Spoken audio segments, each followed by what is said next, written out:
Oi, amigos. Vamos falar hoje sobre Ayrton Senna.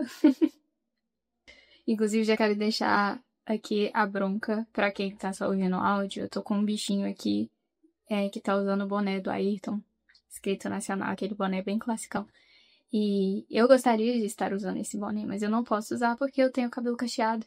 E aí eu tenho que fazer vários malabarismos pra esse boné ficar bonito em mim. Inclusive, já fiz um vídeo sobre isso, tá no meu Instagram. E é um absurdo que as lojas de Fórmula 1 não tenham resolvido esse problema até hoje. Vocês não se importam com as amigas e amigos que têm o cabelo cacheado, gente. Pelo amor de Deus, né? Vamos buscar entender que todo mundo pode fazer parte disso, que todo mundo pode usar acessórios e se sentir bonito. Vamos tentar?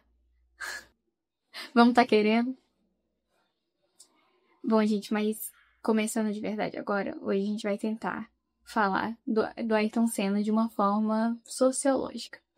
Pra quem não sabe, eu acabei de me formar em Ciências Sociais, então agora eu sou oficialmente cientista social e socióloga, e quero, nesse episódio, começar a fazer o meu exercício de imaginação sociológica, que é o que a gente chama na faculdade.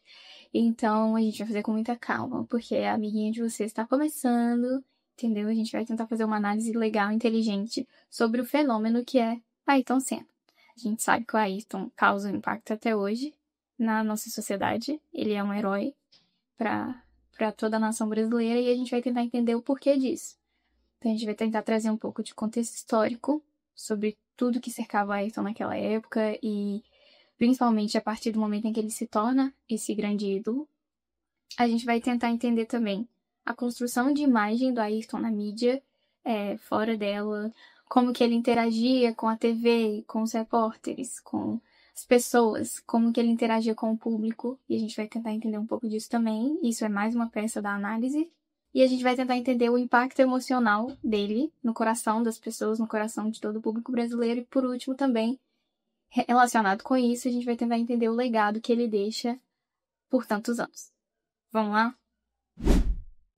Nos anos 80, o Brasil vivia uma transição da ditadura militar para a democracia. No fim dos anos 70, início dos anos 80, a ditadura tem uma queda ali, vai ficar mais enfraquecida cada vez mais. Em 88 a gente vai ter a nossa Constituição, que a gente tem o Ulisses Guimarães fazendo toda a articulação, a gente tem ele fazendo discurso, ele inclusive cita o Rubens Paiva, que é uma das pessoas que a gente está mais falando hoje em dia por conta do filme Ainda Estou Aqui. Então é um momento muito interessante de ser analisado, porque os brasileiros naquela época estavam basicamente sem identidade. As pessoas não tinham muito contato com a política, em alguns aspectos, porque era tudo muito fechado, era um regime fechado. Algumas pessoas estavam sendo mortas, torturadas, como a gente bem sabe, inclusive acabei de citar aqui, eu ainda estou aqui. Então, as pessoas, quem não tinha conexão com o regime, ou quem não estava no meio político, não tinha muita conexão com o que estava acontecendo. Então, o que a gente tinha ali era uma tentativa de se agarrar principalmente ao esporte. Ao mesmo tempo, a década de 80 ela foi marcada por uma hiperinflação também. Então, existe uma crise econômica acontecendo, uma enorme frustração com a classe política naquela época. E quando o Senna começa a vencer na Fórmula 1, o país ainda estava buscando essas novas referências, estava buscando essa identidade, e principalmente a autoestima. Nos anos 90, o cenário continuou muito parecido com relação a crises econômicas. A gente tem Collor, né, Fernando Collor, a gente tem Itamar Franco. E um pouco depois a gente vai ter o Plano Real, mas ainda naquele momento era difícil associar a coisa do brasileiro à competência, a coisas que demonstravam coragem ou alguém vitorioso que parecia disciplinado. E o Senna era exatamente essa pessoa. O Senna trazia esse sentimento de alguém que disputava, por exemplo, com europeus no terreno deles na Europa e ganhava. Inclusive a gente vê na série do Ayrton, né, que tá na Netflix, como que essa briga ali era muito intensa, porque ele era visto como um latino de sangue quente, etc. Enquanto ele era provocado, ele era colocado à prova o tempo todo, né? Então ele ainda demonstrava essa força, demonstrava para quem estava assistindo que ele era um brasileiro, que ele era capaz de representar a gente naquele momento e representar a gente com muita qualidade, com muita competência. E aqui a gente pode entrar no ponto da construção de imagem do Senna. Exatamente porque ele trazia essa ideia de perfeccionismo, de trabalhador obstinado, de treinos exaustivos, né? A gente tem toda aquela coisa dele pilotar muito bem na chuva, porque ele treinava muito, porque ele queria ficar muito bem na chuva. Então são histórias que elas vão sendo passadas de geração em geração e que as pessoas vão saber. Então, mesmo um cara que nunca assistiu Fórmula 1, né? Um jovem que não assistiu naquela época, não assiste hoje e, sei lá, gosta de futebol, o pai viu o Ayrton correr. Então ele vai falar, nossa, porque o Senna era muito bom na chuva, ele era muito determinado e a gente adorava acordar de manhã para assistir. Essa construção de imagem, ela perpetua até hoje. Ela foi muito bem construída e ela prosseguiu ao longo dos anos. Quando o Senna tem esse ritual de erguer a bandeira no Brasil no pódio, ele traz um impacto muito simbólico para uma nação que estava muito carente de heróis naquela época, que estava muito carente de pessoas em que eles pudessem se espelhar, pessoas em quem eles pudessem espelhar a ideia de orgulho brasileiro, a ideia de nacionalidade, a ideia de patriotismo. Óbvio que eu acho que é importante a gente frisar aqui que isso vai muito para um lado da meritocracia, que a gente sabe, né, que gatinhas inteligentes. Em 2025 nós sabemos que meritocracia é uma mentira.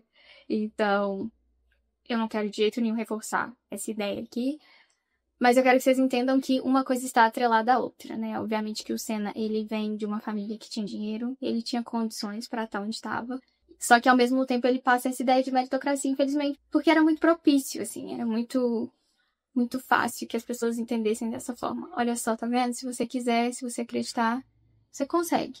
E ele era um símbolo disso naquela época, basicamente.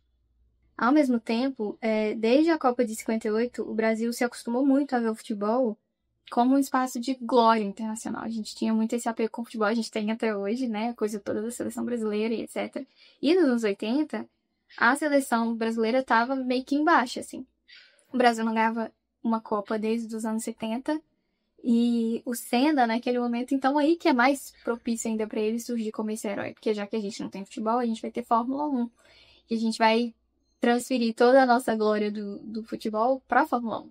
A gente vai botar toda a nossa energia para acordar de domingo de manhã e acompanhar esse cara, porque é como se fosse uma seleção brasileira, só que é só um esporte diferente. Isso tem muito a ver com afirmar que não era apenas uma vitória individual que ele estava tendo ali naquele momento. Era principalmente uma reafirmação desse orgulho nacional em um período tão difícil. Ao mesmo tempo, a personalidade do Ayrton tinha um quê de um jeitinho introspectivo, né? Tinha uma coisa ali da pessoa que era tímida, mas ao mesmo tempo muito apaixonado pelo que ele fazia. É perceptível isso quando a gente vê as entrevistas dele naquela época, né? Ele tinha um jeito... Eu já conversei isso com a minha mãe uma vez. Ela, ele tinha um jeito meio assim, meio que não tava muito à vontade com o que ele tava fazendo. Era um cara muito tímido. E a gente percebe isso. E essa transformação dentro da pista é muito, muito doido de ver, né? Muito interessante, porque como que um cara sai disso, né? Dessa pessoa que é totalmente introspectiva pra um piloto bizarro de bom dentro da pista. O Ayrton também tinha um envolvimento muito forte em causas sociais, e aqui eu quero frisar esse ponto, porque pra mim isso é muito importante hoje.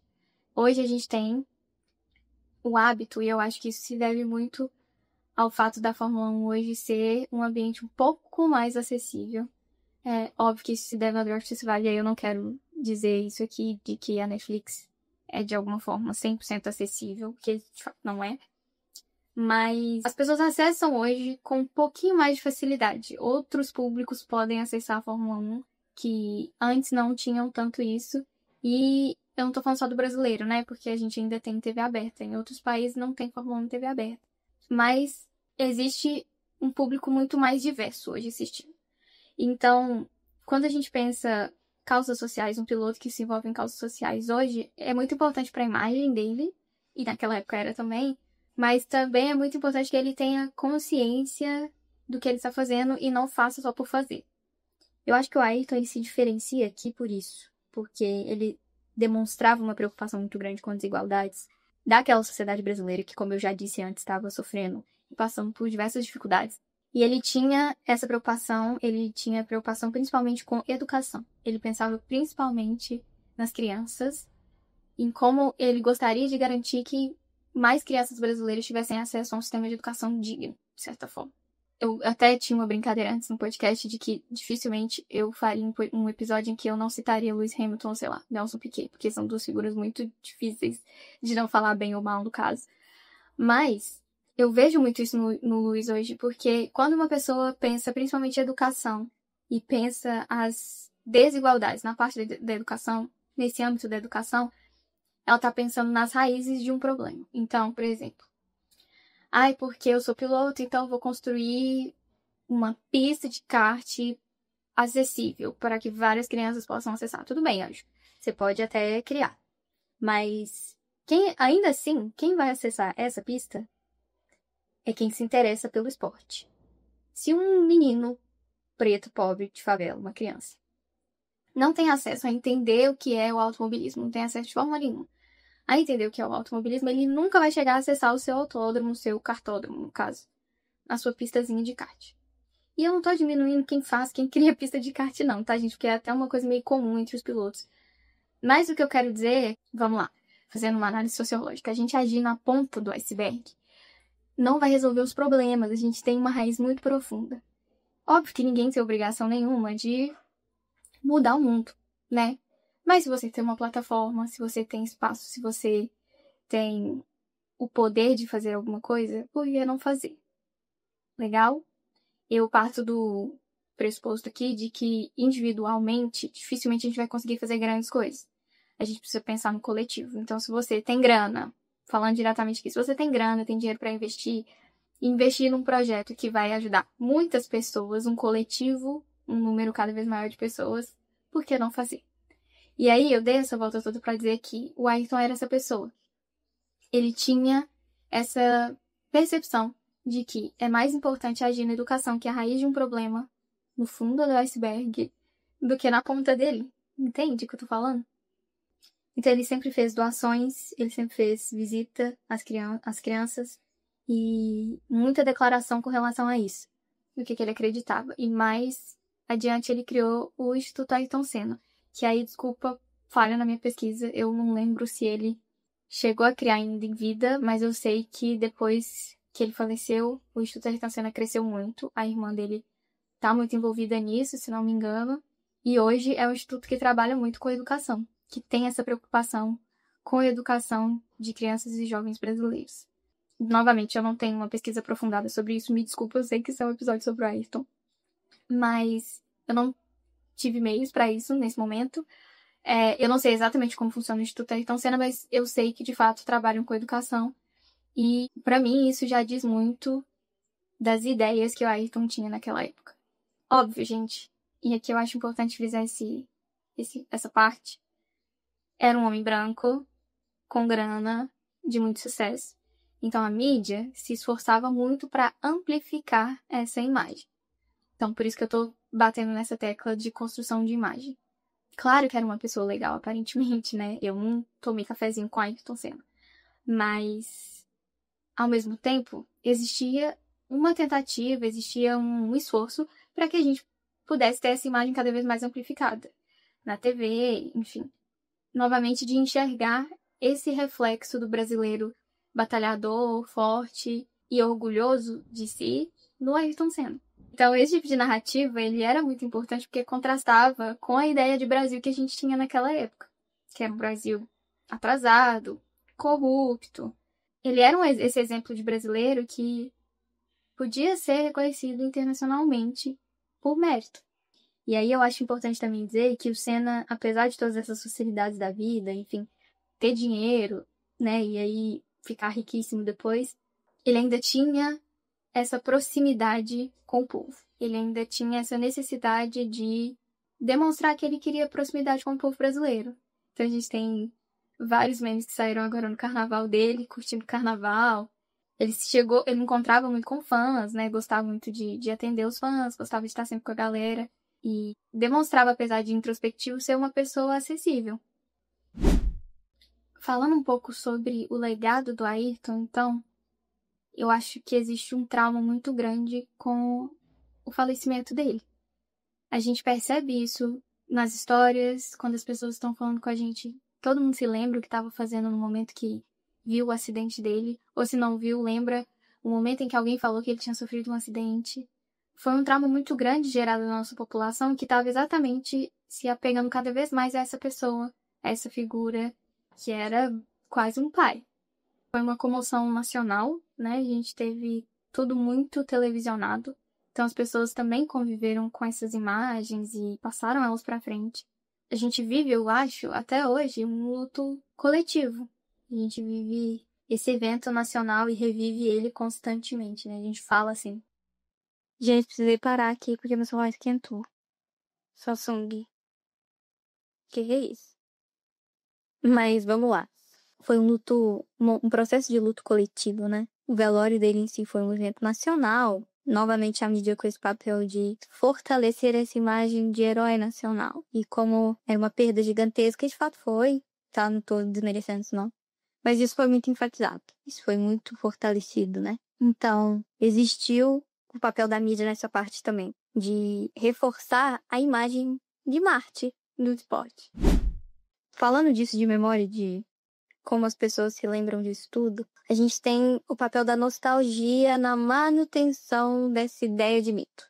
Então, novamente, como as pessoas se lembram do que tu estava fazendo, os nossos pais passam isso pra gente. E a gente tá sempre lembrando disso, a gente não deixa isso morrer nunca. A gente não se esquece disso, porque isso é passado de pai para filho. Porque é uma memória nacional, porque é algo que o país não quer se esquecer. As pessoas não querem se esquecer e elas não vão deixar isso acontecer, né? Elas não vão deixar essa memória morrer. Então, a nostalgia tem um papel muito importante nessa manutenção da ideia de mito. Ao mesmo tempo, a ideia de que o Brasil perdeu seu maior herói transformou o Senna nessa figura que é intocável, praticamente um santo. Então, ele tá intocável na nossa memória nacional. Bom, acho que falei demais já. Então, a gente falou de contexto histórico, a gente falou de construção de imagem, a gente falou de legado, a gente falou de conexão com as pessoas, e eu acho que todos esses pontos servem pra gente amarrar e entender como se deu o impacto da Ayrton Senna na nossa história e no coração das pessoas. A conexão que o Ayrton conquistou, enfim, realizou, enfim, criou com o povo brasileiro, ela foi construída como uma combinação de coisas.